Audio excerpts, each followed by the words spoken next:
mystère de la vérité restauratrice Mivresse avec Dr Gaoudé, tu connaîtras la vérité et la vérité t'affranchira.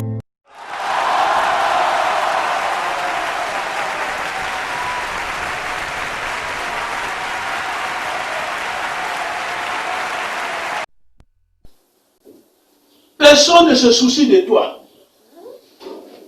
Écoute ce message. Écoute-moi bien.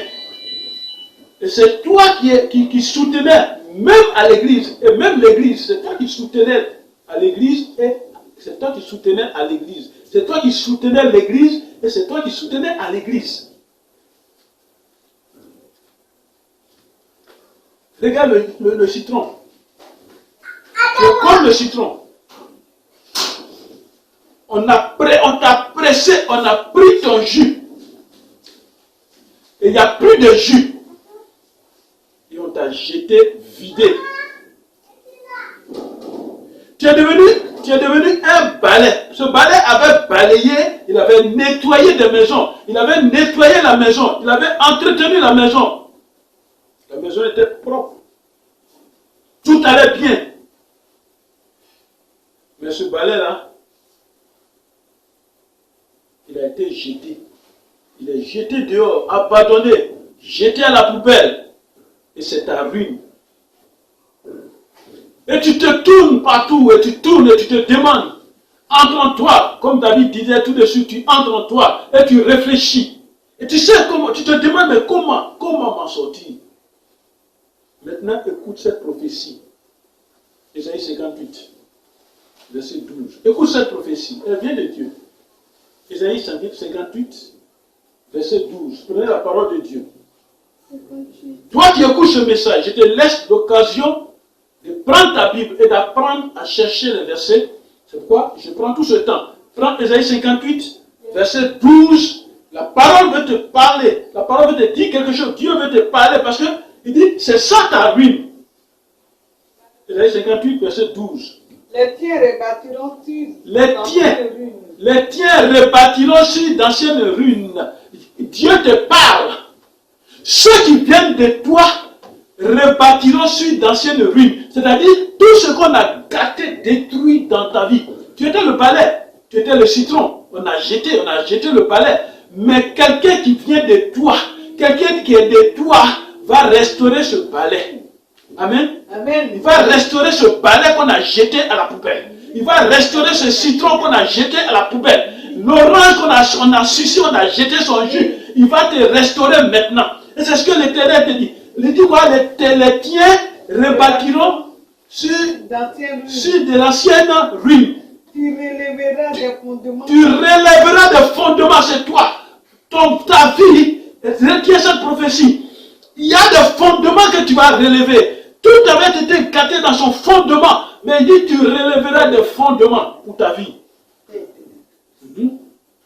On t'appellera réparateur des brèches. Celui qui restaure les chemins, qui rend les... Réparateur des brèches. Celui qui restaure les chemins, c'est-à-dire celui qui arrange les chemins. Autrefois, c'est ton chemin qu'on avait gâté. Autrefois, c'est ta maison qui avait des brèches, il y avait des ouvertures, il y avait des fissures dans ta vie. Toi-même, parce que l'homme est comme l'homme, la Bible dit, nous sommes le temple du Saint-Esprit, l'homme est comme une maison. Et tout ce qui avait été déchiré, les murs qui avaient été ouverts, amen, tout ce qui avait été ouvert, la parole de Dieu dit, non seulement toi-même tu seras rétabli, mais toi-même tu seras rétabli, et encore, c'est toi, on va t'appeler le réparateur des brèches. Celui qui restaure les chemins. Et c'est celui qui rend le pays habitable. Et c'est ce que Dieu a mis en toi. Amen. Ton autrefois changera au nom de Jésus. Amen. On t'avait mis très loin de ton bonheur. La ruine t'avait éloigné de tout. Alors écoute cette parole. Écoute encore cette autre prophétie tirée de Jérémie 33, verset 11.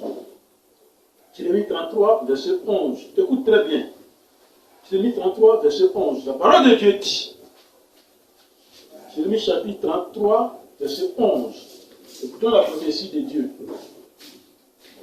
La parole de Dieu nous dit quoi? Jérémie 33, verset 11. Cherche. Des cris de réjouissance. Des cris de réjouissance. Regarde ce que Dieu va utiliser la bouche de Jérémie pour dire. Des cris de réjouissance. C'est-à-dire il y avait la joie. Des cris de réjouissance. Et les cris d'allégresse. Les cris d'allégresse. C'est-à-dire la joie, la grande joie. Les chants du fiancé. Les chants du fiancé. Et Les chants de la fiancée. La voix de ceux qui disent louez l'Éternel des armées, car l'Éternel est bon, car sa miséricorde dure à toujours. Alors la voix, ce que tu attendais avant et puis ta vie est détruite. Les gens chantaient, toi tu chantais. On rendait gloire à Dieu. On disait Dieu est merveilleux. Mais à un moment donné, un jour, La voix de ceux qui et la offrent des sacrifices la voix de ceux dans la maison de qui l'Éternel. la voix de ceux qui servent dans la maison de l'Éternel. Car je ramènerai Il dit je ramènerai, les captifs du pays. je ramènerai les captifs du pays. Les captifs c'est toi, c'est moi. Nous qui avons, un instant, nous qui avons été éloignés de notre bonheur. Le Seigneur nous dit ce matin, toi qui es éloigné de ton bonheur et qui traverse actuellement cette période difficile. Amen. Amen. Tu traverses cette période difficile. Et la parole de Dieu te dit, toi qui étais éloigné, il va te ramener. Elle lit cette parole. Elle dit cette parole. Je les ramènerai comme autrefois, Dit l'Éternel. dit l'Éternel. Il dit, je te rétablirai comme autrefois. C'est-à-dire, ce que moi, Dieu, j'avais prévu autrefois, quand tu venais sur la terre des hommes, et que ce qui a été détruit, moi, tes chants d'allégresse, tout ça va revenir, et puis je te rétablirai comme tu étais autrefois. Ton bon autrefois reviendra au nom de Jésus. Amen. Amen. Amen. L'arbre qui donnait des fruits, l'arbre qui donnait des fruits à beaucoup que tu es, que tu étais, cet arbre-là est tombé. Mais dans ta chute, écoute-moi bien, dans ta chute mortelle, tu as laissé tomber un fruit en terre. Dans ta chute, écoute bien. C'est ce que l'Éternel veut te dire ce matin à travers la bouche de Jérémie. Dans ta chute, les gens t'ont jeté. Mais dans ta chute, Dieu a prévu. Dans ta chute, tu as laissé tomber un fruit dans la terre. Et ce fruit est en train de germer. Amen. Et le fruit est en train de grandir. Amen. Amen. Et c'est pourquoi tu t'appelles la repoussée. Amen. Amen. On t'avait jeté, mais tu t'appelles la repoussée. C'est-à-dire, ils se sont trompés. Ils se sont trompés. Le citron qu'ils ont pressé et qu'ils ont jeté dans la poubelle, sur les tables d'ordures. Regarde, dans ce citron, il y a encore des grains qui n'avaient pas été jetés ailleurs. Et ces grains-là ils sont tombés sur la bonne terre. Le tas d'ordures, c'est la bonne terre. Et ces grains-là vont commencer à germer. Le citronnier va sortir encore. Amen. Écoute cette prophétie venant de l'Éternel. Allons dans le livre de Michée. Cherchons le livre de Michée. Toi qui m'écoutes, cherchons ensemble. Le livre de Michée. Allons dans le livre de Michée. Et tu vas écouter cette prophétie. Le livre de Michée. Dans le livre de Michée, chapitre 7, au verset 8, écoute bien. Reste connecté, écoute bien. Il dit, Ne te réjouis pas à les gens se moquaient de toi. Parce qu'en te jetant, pour eux, c'est la victoire maintenant qu'ils ont eue. Mais la parole de Dieu te dit ce matin, et Dieu utilise aussi le prophète Michée pour te parler ce matin, et Michée dit, l'Éternel dit, ne te réjouis pas à mon sujet, ne te réjouis pas à mon sujet, mon ennemi. Toi qui es content parce que je suis tombé, toi qui es content parce que j'ai tout perdu. Ne te réjouis pas à mon sujet, mon ennemi. Car si je suis tombé, je me relèverai. Si je suis assis dans les ténèbres, l'Éternel sera ma lumière. Ne te réjouis pas. Celui-là qui se moquait de toi, c'est à lui qu'on parle. Amen. Tu connais l'histoire de la Bible qu'on appelle l'histoire de l'enfant prodigue. Un homme avait 2 enfants. Écoute bien cette histoire que notre Seigneur Jésus-Christ nous a laissée. C'est une histoire vraie. Et c'est un enseignement que Jésus nous a laissé. Et lisons cette histoire-là dans le livre de Luc. On va lire cette histoire-là verset par verset pour que toi aussi à la maison, pendant que tu suis la vidéo, verset par verset, tu vas comprendre une histoire qui est de Luc 15, verset 11 à 17. 11 à 17, l'histoire de l'enfant prodigue. Luc 15, verset 11 à 17. Il dit encore, un homme avait 2 fils. Un homme avait 2 fils. Le plus jeune dit à son père, Le plus jeune dit à son père, mon père, donne-moi la part de bien qui doit me revenir. Alors il avait 2 fils. Et ces 2 fils, le plus jeune dit, papa, tu as des biens. On sait que même si tu es mort ou pas, on sait que tu penses à tes enfants. Et le plus jeune, c'est lui qui dit, ma part, il faut me donner en même temps. Donne-moi ma part en même temps. Et il lui a donné sa part. Continue. Et le père leur partagea son bien. Et le père a partagé son bien. Peu de jours après, Alors quelques jours après, regardez ce qui va se passer. le plus jeune ayant tout ramassé, Le plus jeune, il a tout ramassé. Tout son bien, tout ce que le père devait lui donner, il a tout pris. parti pour un pays éloigné, Il est parti pour un pays éloigné. Il est parti loin. où il dissipa son bien. Voilà, tout ce que son père lui a donné, il est parti dans un pays lointain et il a tout dissipé, il a tout dépensé, gaspillé. Comment? En vivant dans la En débauche. vivant dans la débauche. Lorsqu'il eut tout dépensé, Quand il a fini de tout finir, il a fini de tout dépenser. une grande famine survint dans ce Voilà. pays. Quand il a fini tout, c'est à ce moment-là même que le vrai problème arrive maintenant. Amen. Amen. C'est maintenant que les vrais problèmes arrivent. Quand tu as fini de tout gaspiller, c'est là la vraie vie se présente. Et il commença à se trouver dans le Et besoin. c'est en ce moment-là qu'il a commencé à se trouver dans le besoin. Il alla se mettre au service d'un des habitants du pays. Alors voilà cet enfant dont le père était riche, bien. Il a pris sa part de richesse. Il a tout gaspillé. Et maintenant, c'est lui qui va se mettre au service d'un des habitants du pays où il était. Il envoya dans ses champs. Ce type-là, qui doit donner, quel travail il lui a donné? Aller dans la maison des porcs, dans l'enclos des porcs. Dans ses champs pour garder les Voilà, pourceaux. pour aller garder tous ces animaux-là. Amen. Amen. Il aurait bien voulu se rassasier des carouges que mangeaient les pourceaux, mais personne ne lui en donnait. Même la nourriture de ces animaux-là qui traînaient, il enviait cette nourriture-là. Il enviait cette nourriture. Mais personne ne lui en donnait.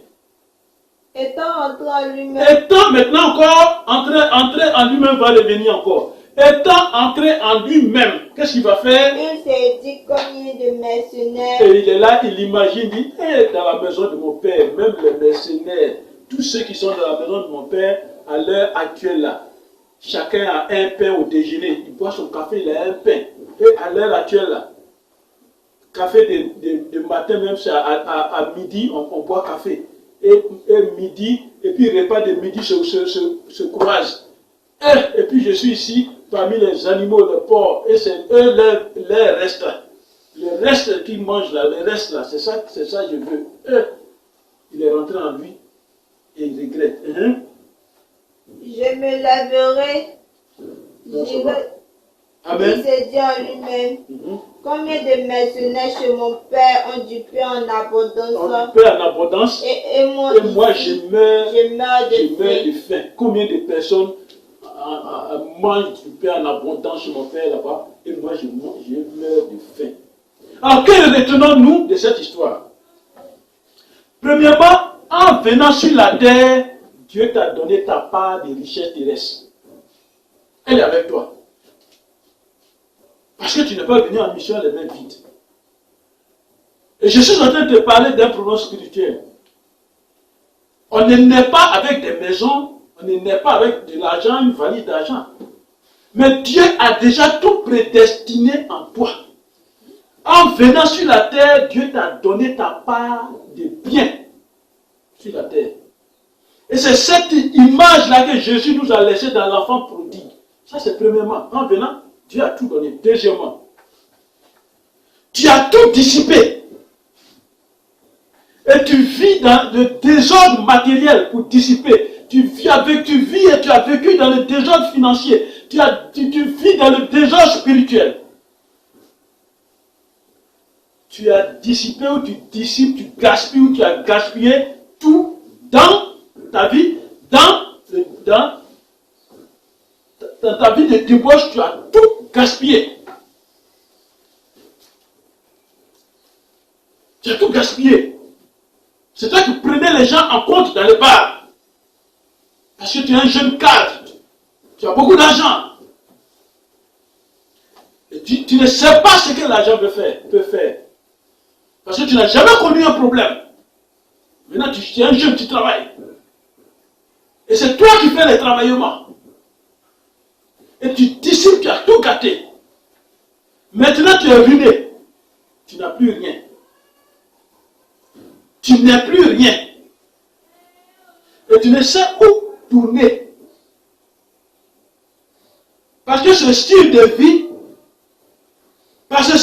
tu t'es éloigné du chemin de ton Dieu. Tu t'es éloigné du chemin de ton bonheur. Tu t'es éloigné du chemin de ton Dieu qui t'a envoyé en mission sur la terre et qui t'avait déjà préparé ces biens-là. Et quand on va à l'école, c'est bien jusqu'à terminer, c'est pour apprendre des choses, pour bien gérer ce que Dieu nous a réservé. Et quatrièmement, maintenant pour avoir à manger, tu deviens toi-même, tu deviens esclave dans ton propre village, tu deviens esclave chez toi-même. Tu deviens mendiant, c'est toi qui deviens le menteur, c'est toi qui deviens escroc maintenant. Parce qu'il y a une tendance, tu veux retrouver le même train de vie. Tu deviens escroc. Et tu penses à ton autrefois. Et c'est toi qui dis aux hommes, autrefois là, non, j'avais un chauffeur, j'étais bien. Autrefois, non, je dormais dans le climatiseur, je dormais. Ma chambre était climatisée autrefois. Autrefois, j'avais 3 repas. Autrefois, tu vas parler de ton autrefois. Toi qui m'écoutes, femme, tu vas dire autrefois, j'étais belle, tous les hommes étaient à mes pieds. Maintenant, tu es abandonné, tu es seul, abandonné, comme une maison en ruine. Tu es fondateur d'une église, responsable d'une église. Écoute cette parole. Luc 13 et Luc 15, continuons, Luc 15. Luc 15, verset 13, 14. Verset 13, 14. Écoutons cette parole. Et la parole de Dieu dit. Peu de jours après, écoutez bien, tout allait bien, il a tout pris. Peu de jours après, le plus jeune fils ayant tout ramassé, partit pour un pays éloigné, où il dissipa son bien en vivant dans la débauche. Voilà, donc, ce qu'il a eu, écoute-moi bien, tu es fondateur, responsable d'une église. Tout ce que Dieu t'a réservé, à un moment donné, c'est toi qui deviens l'intouchable.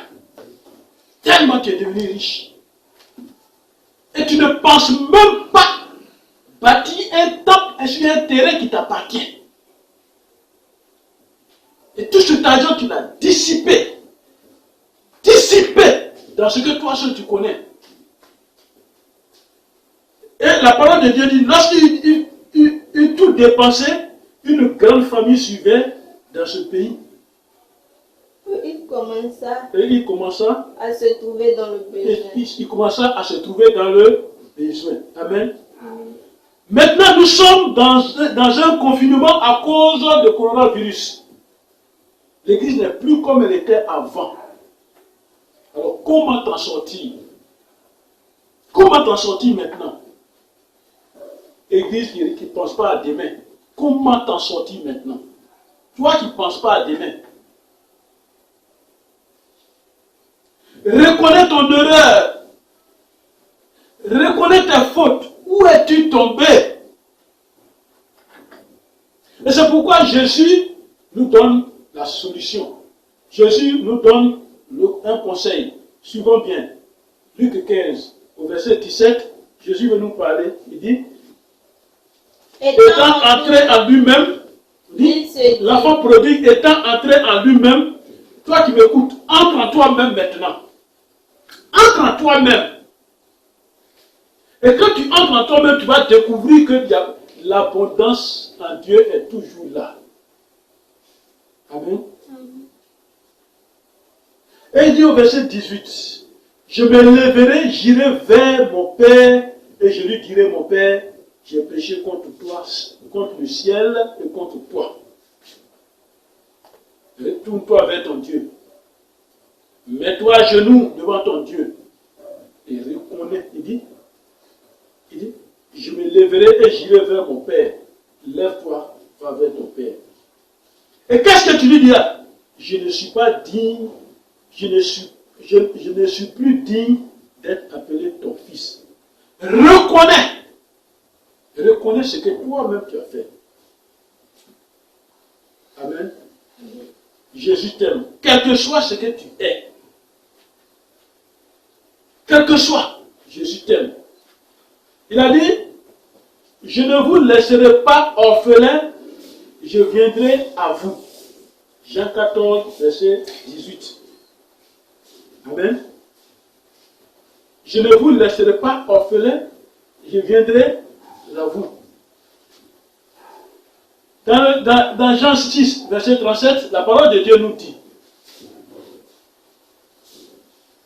Jean 6, verset 37, que nous dit la parole de Dieu?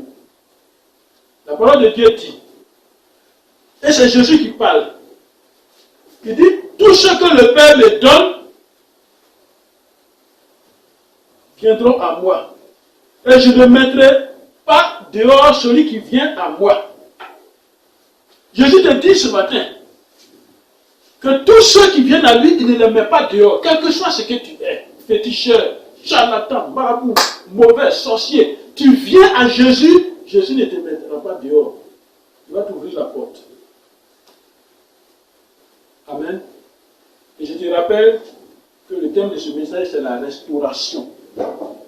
Jésus veut remettre ta vie, ton existence en bon état. Jésus veut remettre ta vie et ton existence en bon état, comme c'était. Il veut te rétablir dans ton bonheur qui a été bafoué.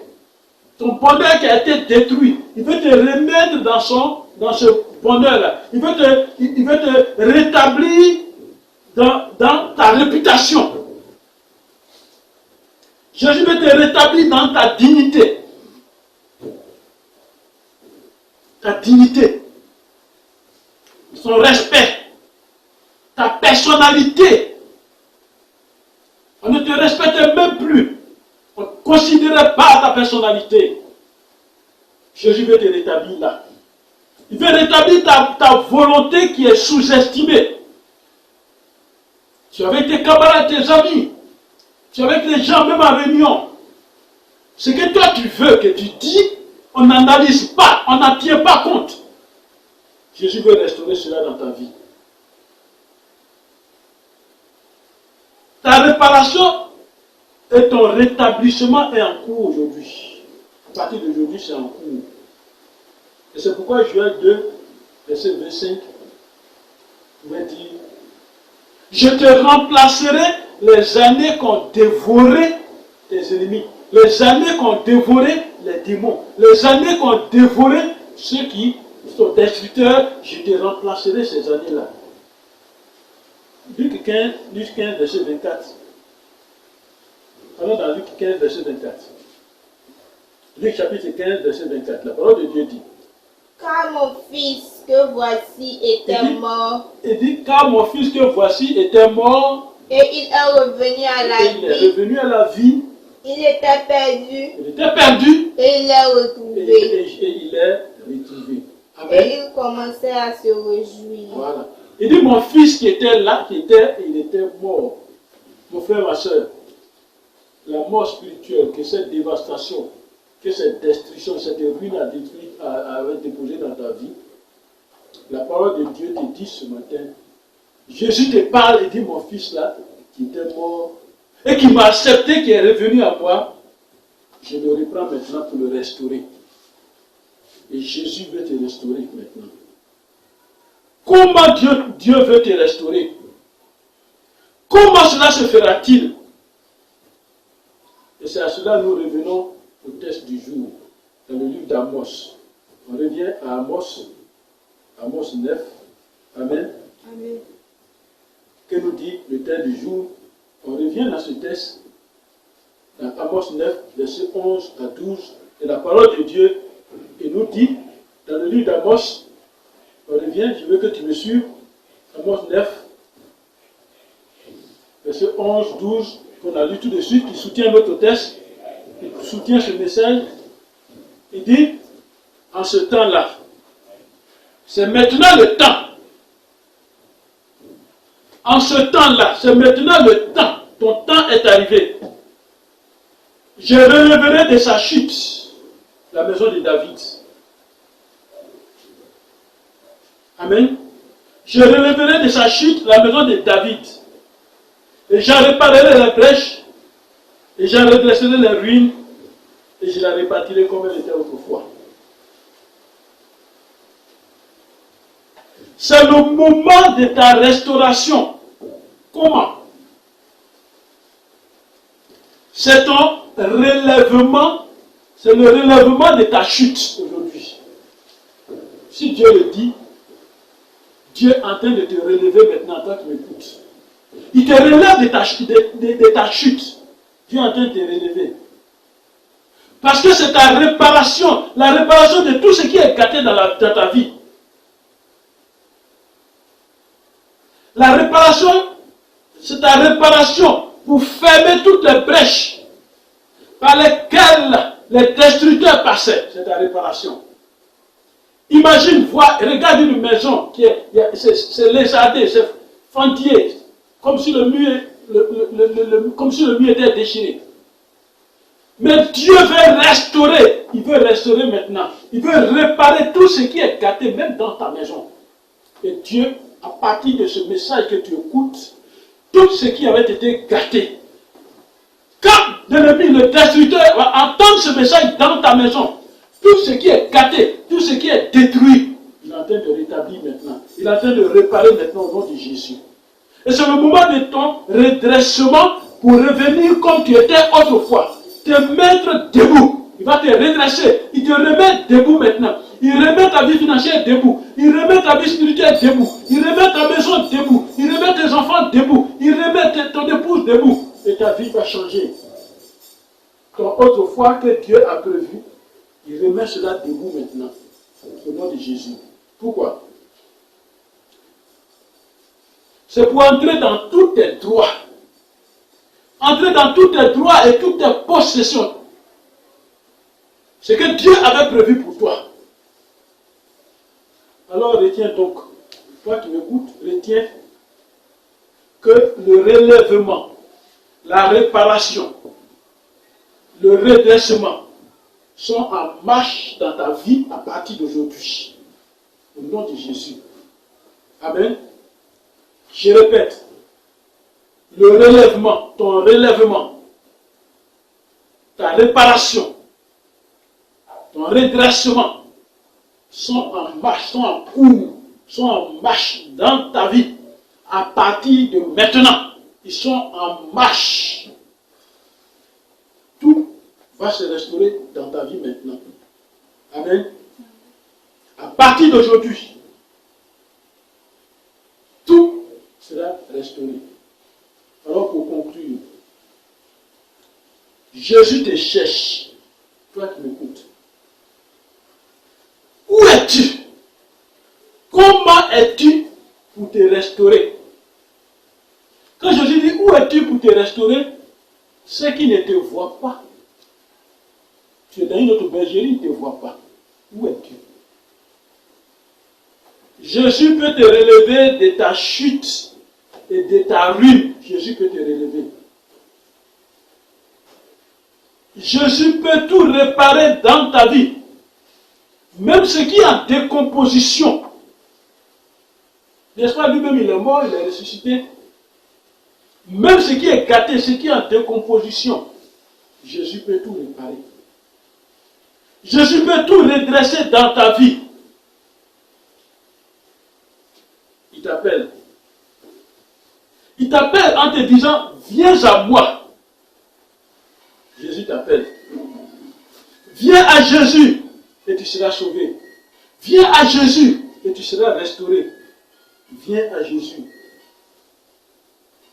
et tu auras la vie sauve.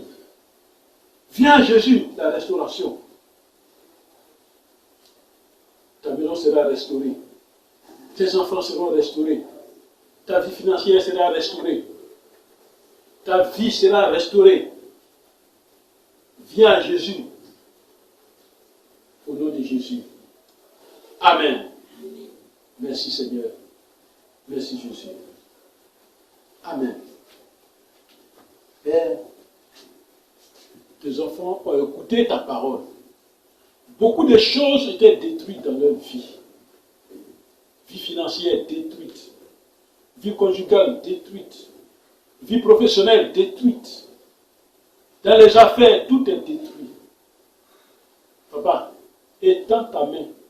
Touche tous les domaines de leur vie. Tout ce qui a été détruit. L'Éternel étend sa main maintenant. Et restaure tout ce qui avait été détruit. Au nom de Jésus. Et te retrouve ta vie. Au nom de Jésus. Amen. Que Dieu te bénisse.